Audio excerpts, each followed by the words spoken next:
Guys, kepada korang yang belum lagi order baju terbaru dari aku, korang boleh order segera sebab kali ini aku keluarkan 7 lagi desain baru. Ada Zoro, Itachi dan 5 desain minimalis. Dapatkan segera dengan menekan link di ruangan pin komen di bawah. Cerita telah dimulakan dengan menunjukkan The Ancient Robot yang terhumban ke dalam laut dan mengakibatkan ada beberapa kapal marine di situ juga turut tenggelam bersamanya. Marine di situ pun berkata, terjun ke laut. Ia adalah robot gergasi. Dia akan menenggelamkan kapal kita. Dan di panel seterusnya, kita dapat melihat The Ancient Robot itu mula tenggelam ke dasar laut. Disebabkan itu, siaran langsung Vegapunk telah hilang isyarat serta-merta. Lalu semasa ia mula tenggelam ke bawah, The Ancient Robot itu telah berkata, "Di mana dia? Kemana kau pergi, Joy Boy? Aku ingin bertemu kau. Kau ada di sini, bukan? Joy Boy, ini aneh. Sangat aneh." Kemudian kita dapat melihat Saint Topman War Curie The Hoki yang telah melihat bagaimana dengan keadaan The Ancient Robot tersebut. Adakah ia berjaya dihentikan? Dan kerana keadaan itu, Marine di persisiran laut Egghead itu perasan dan mula berkata, "Sekarang apa pula itu? Babi hutan raksasa? Mammoth? Apa yang gilanya dengan pulau ini?" Dan di panel seterusnya, kita telah ditampilkan dengan reaksi Saint Topman War Curie yang sangat bengis. Dan disebabkan siaran langsung Vegapunk terhenti secara tiba-tiba, setiap orang di seluruh dunia mula tertanya-tanya. Dan ada di antara mereka berkata, "Apa yang terjadi? Dia terhenti secara tiba-tiba. Apa yang menyebabkan siaran ini hilang isyaratnya?" Setelah kufikirkan lagi, siapa yang berani untuk membunuh si genius Dr. Vegapunk ini? Kemudian babak menunjukkan reaksi orang ramai di Alabasta, di mana ada seseorang di sana berkata, "Jangan-jangan ada yang sudah membunuh Vegapunk. Dia memang berkata dia sudah melakukan dosa besar. Tapi world government tak akan melenyapkan dia begitu sahaja, bukan? Tapi mungkin mengingatkan kembali tentang apa yang terjadi sebelum ini. Mungkin Mugiwara Luffy sedang menahan dia lagi. Ini jelas angkara para lanun tak guna itu." Kemudian reaksi orang ramai ditunjukkan pula di Dressrosa, di mana seseorang di situ berkata, "World government tak akan membunuh ilmuwan terhebat di dunia, bahkan walaupun dia melanggar beberapa hukum." Kerana itu, Leo berkata, "Jadi ternyata ini angkara Luffy." Namun Rebecca menjawab, "Ayolah, takkan disebabkan Luffy." Kemudian babak kembali semula ke adegan di Egghead Island, di mana Saint Topman War Curie telah berhubung dengan York untuk menanyakan pada York berapa lagi satelit Vegapunk yang masih tinggal dan masih selamat. York menjawab, "Aku baru memeriksa siapa yang masih berinteraksi dengan Punk Records. Hanya ada 2 yang tersisa. Ia adalah Vegapunk 02, Lilith, dan Vegapunk 05, Atlas. Lilith masih ada di stratum ini dan Atlas ada jauh di pantai timur." Saint Topman War Curie berkata, "Haruskah kita membunuh mereka?" Kerusi yang lain menjawab, "Ya, Punk Records sepertinya telah diprogramkan untuk berfungsi dan berkembang bahkan setelah Stella dimatikan. Kita boleh memanfaatkannya melalui York. 2 jenis yang lain hanyalah lubang yang harus ditutup." Kemudian di page seterusnya, kita ditampilkan dengan kapal The Giant Pirate yang telah bersedia untuk berlayar dan lari dari Egghead ini. Dan pada ketika itu, kita dapat melihat Dory dan Brogy telah pun tiba berhampiran kapal mereka. Dan kerana itu, mereka telah melompat ke kapal itu sambil Luffy juga ada di belakang mereka. Lalu terlihat kru Giant Pirate yang telah memuji kapten mereka sambil terlihat Luffy, Dory dan Brogy sangat berseronok pada ketika itu. Lalu Monkey D. Luffy telah berdiri di tengah-tengah di antara Sanji dan Frankie sambil dia berkata, "Wah, jadi ini kapal par Giant, besar sekali. Mana Usopp? Bukankah dia di sini? Dan Chopper?" Kemudian kita dapat melihat akibat serangan Bonnie, Vice Admiral Doll dan Vice Admiral Bluegrass telah berubah menjadi budak kecil. Kerana itu, mereka terlihat sangat tidak berpuas hati pada ketika itu sambil Vice Admiral Doll berkata, "Lagi sial, kejar mereka. Bonnie dasar tak guna. Kita tak boleh biarkan mereka lari dengan kapal sebanyak itu. Para Giants terlalu kuat. Apakah kita akan baik-baik sahaja?" Vice Admiral Bluegrass berkata, "Jadi tak berdaya seperti ini sangat menyebalkan. Kemampuannya itu sangat luar biasa." Lalu kita ditunjukkan adegan jewelry Bonnie yang berada di bahagian depan atas kapal. Bonnie berkata, "Kalian semua Marine akan dalam masalah besar kerana membiarku kabur, ha?" Pada saat itu juga, Vince Smoke Sanji telah berhubung dengan Nami dan menanyakan pada Nami bagaimana dengan keadaan mereka. Nami menjawab yang mereka akan segera menyusul. Dan kita juga dapat melihat Luffy yang terlihat sangat excited dapat bertemu dengan Oimo dan Kashi setelah sekian lama mereka tidak bertemu. Lalu babak berpindah ke adegan Nami dan yang lain, di mana Nami berkata pada Sanji, "Kami boleh meluncur ke laut berkat Edison, tapi kami mungkin memerlukan bantuan kalian agar dapat mendarat dengan aman." Sanji menjawab, tentu saja. Nami-san, Robin-san, dan Lilith-san adalah prioriti utamaku. Dan panel menunjukkan semula ke arah Sanji, di mana Sanji berkata lagi, bahkan walau kau tenggelam pun, tak akan ada yang mampu mencegahku dan menyelamatkan kalian. Namun Usopp yang mendengarkan kata-kata Sanji dari Nami itu pun menjadi sangat marah, di mana Usopp berkata, kenapa tak semua sekali? Jangan lupakan yang lain juga. Dan pada ketika itu kita dapat melihat Franky juga mengatakan yang dia harus pastikan kapal Thousand Sunny berada dalam keadaan yang tidak rosak. Namun tiba-tiba setelah itu, para giant yang berada di atas kapal mereka perasan akan sesuatu telah pun datang ke arah mereka. Dan ternyata sesuatu yang datang itu adalah Saint Marcus Mas de Itsumade, di mana dia terlihat mahu menyerang kapal giants ini. Sanji dengan muka yang serius berkata, Gorosei lagi. Mereka sekarang benar-benar mengincar kita. Dan terlihat Bonnie yang berada di belakang Sanji juga turut perasan akan keadaan itu.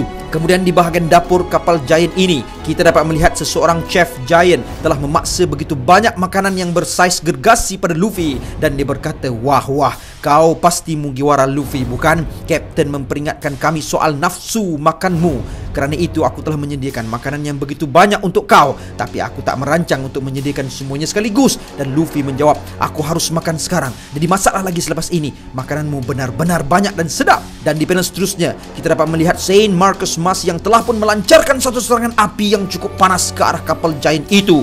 Tapi ternyata serangan itu dapat dihalang dan ditahan oleh dua giants di situ menggunakan shield mereka untuk melindungi kapal dan manusia-manusia kecil yang ada di sana. Namun ternyata serangan itu terlalu panas untuk ditahan oleh dua orang giant itu. Kerana itu mereka telah terima padahnya, dan kapal giants itu juga sedikit sebanyak telah terbakar. Kerana itu seorang giant yang lain di situ berkata, Bjorn, kalian tak apa-apa ke? Padamkan api sekarang. Kita tidak boleh biarkan layar kapal ini terbakar. Dan kita juga dapat melihat beberapa reaksi dari Fodder Marine yang sangat terkejut melihat gerunnya Saint Marcus Mas ini. Kemudian Sanji berkata, aku berhutang padamu, Giant. Terima kasih kerana melindungi kami. Dan terlihat Giant itu sedang terbakar tetapi api masih kecil. Dan kita juga dapat melihat Bonnie yang meminta Atlas untuk mengalihkan Kuma berada di tepi kapal untuk tidak terkena dengan api yang sedang membakar itu.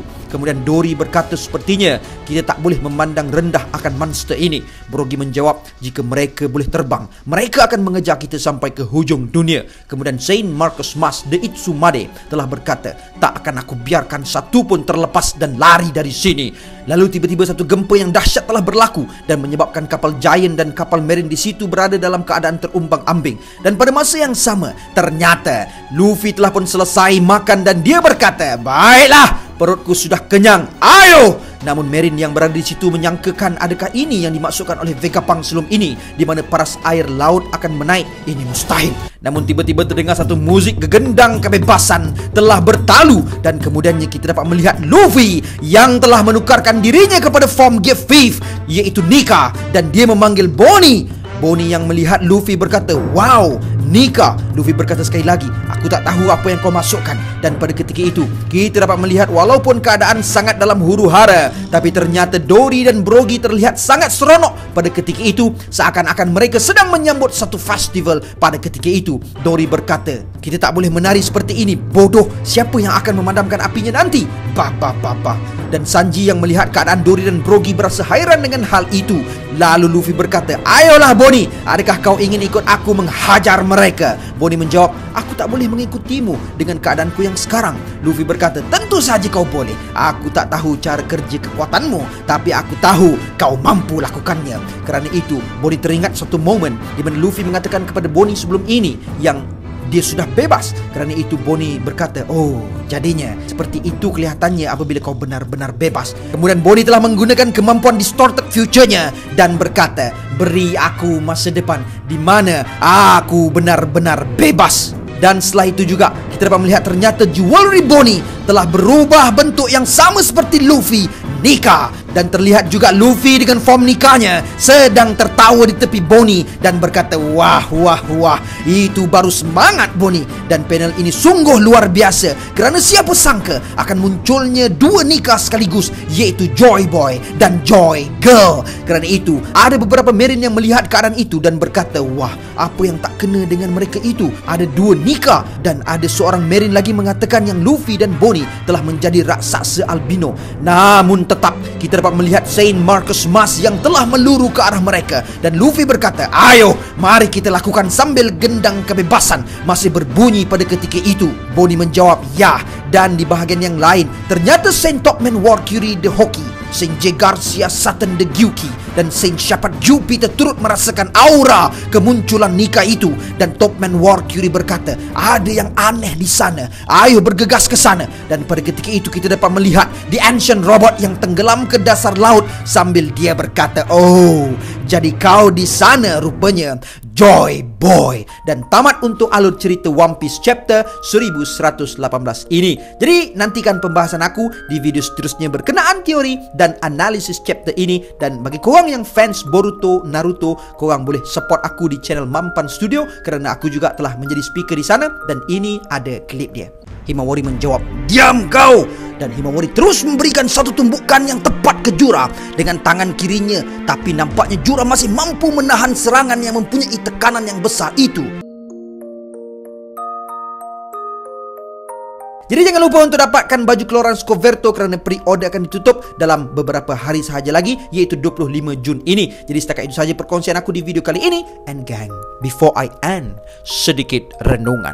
Kita ada macam-macam keinginan dan keinginan ini tak pernah berhenti. Tapi sebenarnya Allah beri apa yang paling baik dalam hidup kita. Sebab itu kita kena yakin apa yang Allah berikan itu yang terbaik dalam hidup kita. Tapi kita suka salah sangka. Kita tak fikir ketentuan Allah adalah yang terbaik. Kita cuma fikir apa yang kita nak adalah yang terbaik. Kita kena belajar beriman kepada qada dan qadar. Kehidupan ini dia macam roda. Ada masa kita ke atas dan ada masa kita di bawah. Kita jangan sombong dan lupa diri. Sebab yang bagi kita naik sekejap itu pun Allah. Masa kat bawah juga kita jangan rasa sedih dan putus asa. Jangan pernah putus asa daripada rahmat Allah. Orang yang beriman setiap hari dia hidup, dia semakin mengharapkan keampunan daripada Allah. Apa keinginan kita? Tiada siapa yang boleh beri melainkan Allah. Untuk hidup kita jadi berkat, rezeki kita jadi baik, kita mesti mula dengan pagi. Pagi sekurang-kurangnya 2 rakaat tahajud, sembahyang subuh berjemaah dengan beristighfar. Allah sempurnakan kerja-kerja kita. Allah sempurnakan rezeki kita. Dengan istighfar Allah maafkan kita. Untuk Allah Subhanahu Wa Taala murahkan dan berkatkan rezeki kita. Kita berusaha jaga solat sunat duha sebagai tanda syukur. Bila kita bersyukur, Allah tambahkan nikmat. Ramai orang kejar rezeki siang malam, tapi rezeki dia mungkin banyak tapi tak tenang dan tak bahagia. Jadi makin tak cukup sebab dahi dia tak sujud kepada Allah. Jadi bersyukurlah. And until then my gang, there is no God except Allah. Assalamualaikum warahmatullahi